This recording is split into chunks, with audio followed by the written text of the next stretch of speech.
And I'm gonna wait so that I don't have this go off in the middle of the video because it'll be like explosions and then my sneeze. Explosive sneeze. Right. Yeah, explosive sneezes. Okay. But this is the nothing to see here. Excuse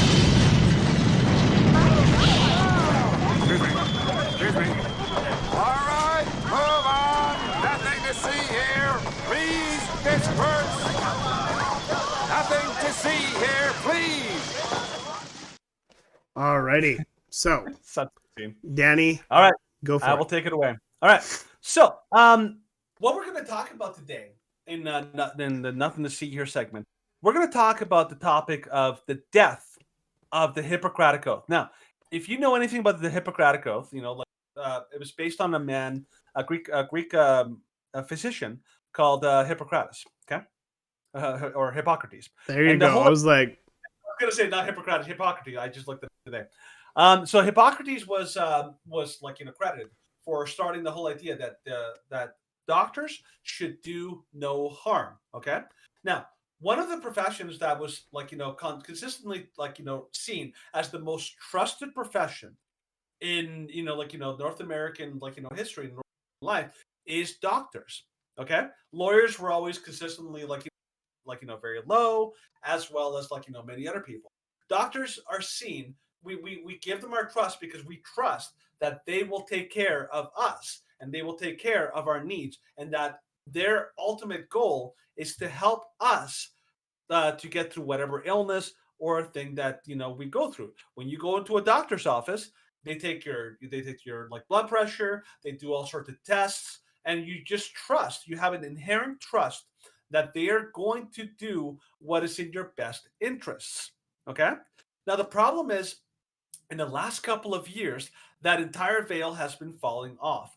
The entire idea that these doctors are doing things for your best interests has completely and totally caved. It's similar to what happened in schools, because what happened was schools were shut down. All the kids had to be had to be on. Parents suddenly realized with horror what was being taught to them, what was being taught to their kids in these schools. In a similar way, people suddenly realized that the very physicians that they believe that they could trust with complete confidence are not at all doing things for their best interests. Now we're going to start with a very quick story. We're going to go through a couple of stories. So here's the story from City News in Toronto.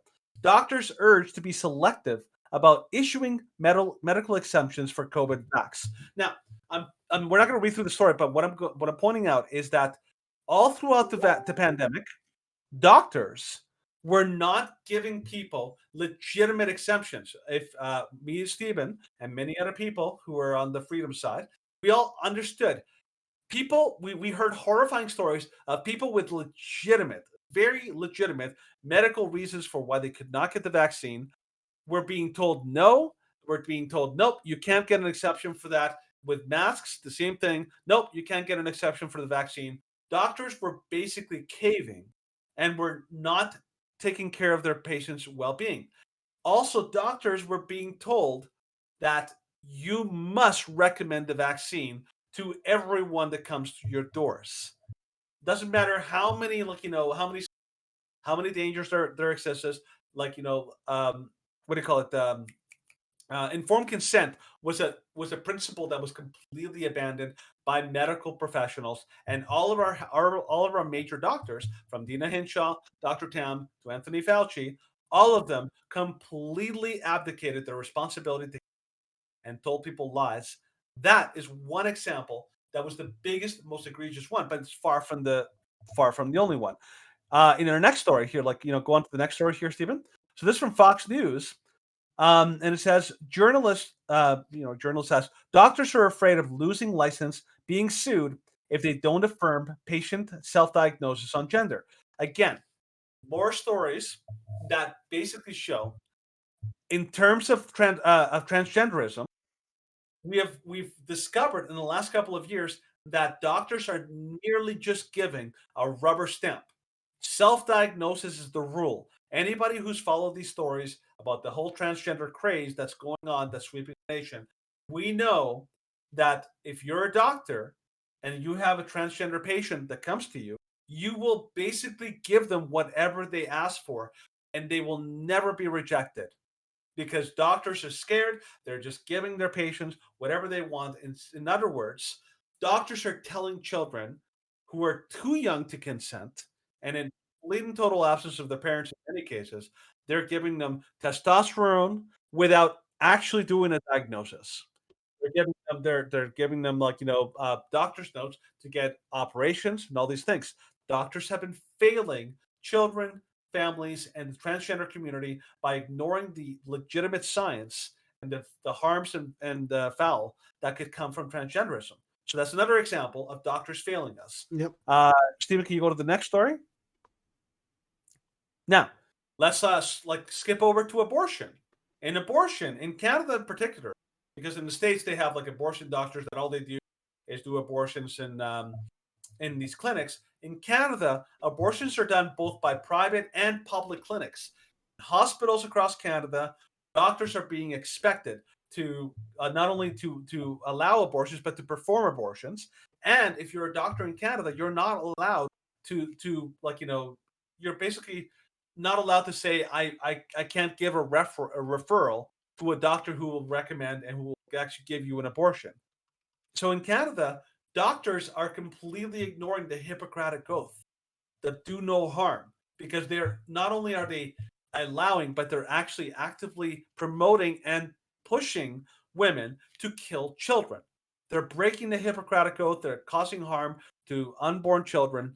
And transgenderism, they're allowing and promoting harm to children who are too young to know better. And like we said in the original, when it comes to COVID, with the vaccines, with masks, they were allowing people to be harmed, and they never took any ownership over that. Now that takes us to the final example I want to bring up, which is from Natural Blaze. Now, this is just like the story, but like basically the idea here is that doctors were warned that they could lose their license for contradicting CDC info on COVID treatments and vaccines. So, your doctor, if you went to see them, they were told you're not allowed to give someone ivermectin or hydroxychloroquine or any other treatment. Even you're not even allowed to recommend vitamin D. They were told you cannot give people possibly effective and definitely safe treatments.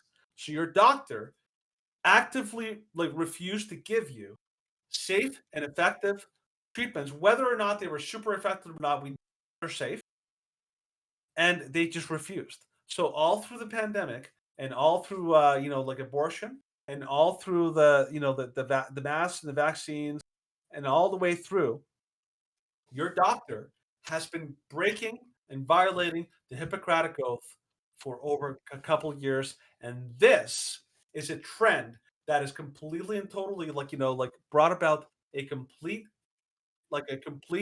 destruction of the trust that we once had in doctors, to the point where people are now scared to see doctors. And that leads us to the story, that the current story of what's happening right now with doctors in Canada who are leading the way in one of the most horrible experiments foisted upon human beings, the justification and the promotion of murder and eugenics across Canada.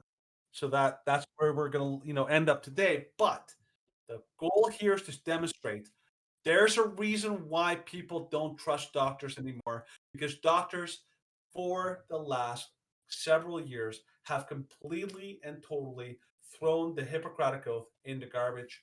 Stephen, can you take us through the story? Yeah, I can read through it. Euthanasia is now a leading cause of death in Canada, and ethicists are freaking out. Euthanasia is now a leading cause of death in Canada only after a few years of being legalized. It became a legal option in Canada, 18 years and older, in 2016, who had to prove suffering from severe pain and have a reasonably foreseeable death, as well as 2 doctors signing off on the decision. The practice is only illegal in 7 countries, as well as in some parts of Australia, according to the Associated Press. Canada's particular law is more expensive than most, but it is set to be even more broad next year. Canada's institutions seem to be using euthanasia legalization to avoid the expense of caring for the disabled. Extremely disturbing. Now, any adult with a serious disease or mental health reason can seek euthanasia, according to the Associated Press. The policy is also creeping forward to encompass the mentally ill, poor, and soon children, with some experts saying the law is going too far. Some. It should be everybody if it's soon being accessible by children. Yeah. This law is probably the biggest existential threat to disabled people since the Nazis' program in the 30s. Tim Stainton, director of the Canadian Institute for Inclusion and Citizenship at the University of British Columbia, told the Associated Press. Yeah. So basically, Canada is now engaging in one of the most progressive and aggressive euthanasia programs in human history. All the way, and a lot of people, like we said, are pointing to what happened in Nazi Germany. Now, Stephen, do you remember what happened in Nazi Germany? What were they doing to disabled people? What would they be doing to disabled people? Yes. Well, they would force sterilize them. Yep. And then some of them they would just outright kill, and some of them they would put into labor camps. Because they were part of the groups of... Do you know the word for what they called the Jews and the disabled and the gypsies? Rats? No, what the word in German is. Oh, the undesirables? I forgot the German. Untermensch. Untermensch. Subhuman. Right, yeah, subhumans.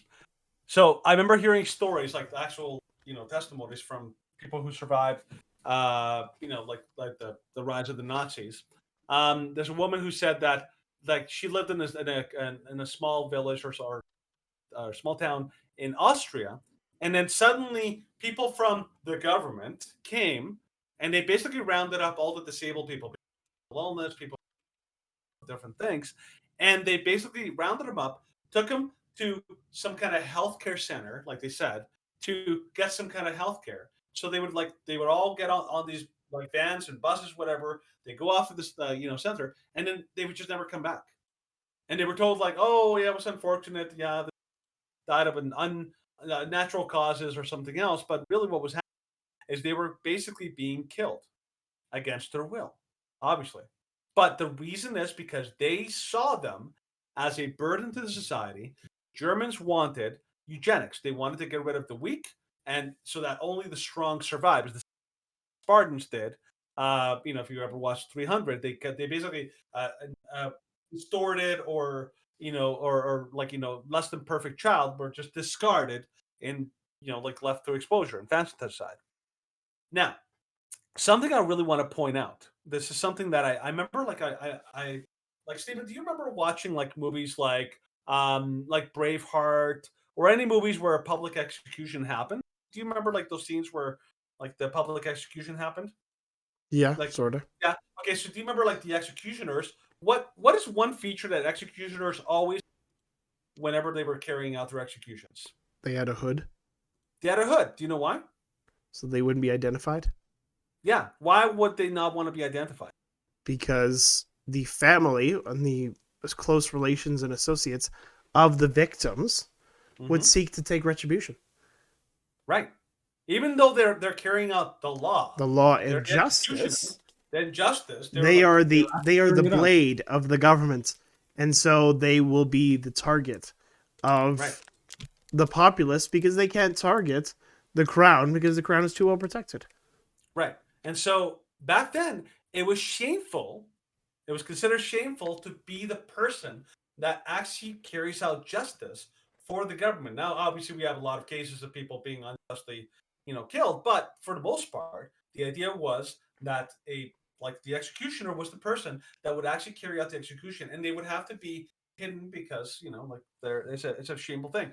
However, nowadays we have those were not physicians or doctors; they were just regular people. They were regular strong folk. Now we have the very same people who were tasked, who we entrust to care for us when we're sick and when we might not, when we're most vulnerable. And now we have doctors going in and killing people. Let's not mince words. When a doctor goes into your room and they're going to provide the euphemism, which they always use, of NAID, less compassion and dying, which is just a fancy word for they're coming in to kill you. And they're not wearing a hood. They're wearing a symbol of like the trust that we've always thought. This white coat that they're an expert in health and they're coming in to kill you. Yeah. That is how far the medical profession has fallen. That the very people whose job it is to save you, to keep you alive, and to keep you healthy are the very people Who the are coming to government kill is you. sending to kill you. That should be chilling. Yeah. If not outright, like, like horror. Mm-hmm. So, this is now there's a write-up from Human Life International. We can put in the source for that article. Sure. And then people can read it because it just details what the kind of minutia of the euthanasia law. Kind of general gist is that it makes it more broad and it's easier to apply for. There is also, which I'll link. Danny, you can send me that article from that one author. Yeah. It goes into this long story of this one individual who discovered that her son was going to go through medical assistance in dying or euthanasia. And she discovered how easy it was to get authorization for this. There was barely any inconveniences in getting the authorization or going through the process. Yeah. And so it's heartbreaking. But that's the treatments and that's the options that our doctors and that our physicians and that our healthcare providers are offering to these individuals that are struggling and that are looking for a way out and trying to kind of reaching out their hand to anyone who will be there. And these people are taking their hands and then offering them the gun. Yeah. Now you have to remember too, one big connecting factor in all these things, in all these abdications of duty to protect and to do no harm, is money. Yep. Because you have to remember, in the transgender game, there's an awful lot of money in these surgeries, and a lot of doctors are selling their soul because of the incredible amount of money they make from it. In abortion, it's money. They're getting a lot of money from letting people die, or basically going in and killing a child, and they're getting a lot of money for that. In euthanasia, this is also the incentive, because not only are these euthanasia doctors getting a ton of money to perform these procedures, which is basically death, but they're also the government is getting an incentive because it is much cheaper to kill someone than to spend all the money that normally requires to be able to help them. And so as a result, a lot of people are being denied even access to the very thing that they need, which is care, which is all sorts of funding so that they can live in some kind of dignity. The government is now withdrawing these so that they have only one option. And we have seen this happening where people could have done just fine if the government actually provided them with some sort of financial medical support or some kind of thing that's doable. But instead the government's saying what, we're gonna take away any possibility so that you will choose to die. Why? Because it's cheaper. And that is not compassion, that is cruelty. And that is what what the medical profession in our country has become. This is why this is something that they don't want you to see. And that's why this segment is, the death of the Hippocratic Oath. Yep. Nothing to see here, Stephen. Indeed. Don't look at the Hippocratic Oath, especially the original, which literally states, "You shall not give a pessary to provide a woman with an abortion." Really? The original one? That was literally their link. Here, I'll show you. Now I got to change things because I had already set it up for douche of the week. I'm sorry. But here, I will show it for everybody. Okay. So Hippocratic Oath changed to allow abortion. This was the original.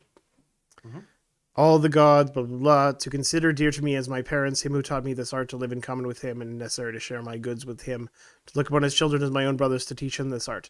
I will prescribe regimens for the good of my patients according to my ability and my judgment, and never do harm to anyone. I will not give a lethal drug to anyone if I am asked. euthanasia, nor will I advise such a plan, and similarly, I will not give a woman a pessary to cause an abortion. But I will preserve the purity of my life and my arts. In other words, do no harm. Guess what? Guess what abortion does? It does harm. Transgenderism does harm. Euthanasia does Definitely harm. does harm. Oh, definitely. Definitely. That's definitely Yep. definitely a harmful activity. All right. Well, I'm gonna turn on the douche of the week, and then by then Good. I will have already switched over. Keep it up.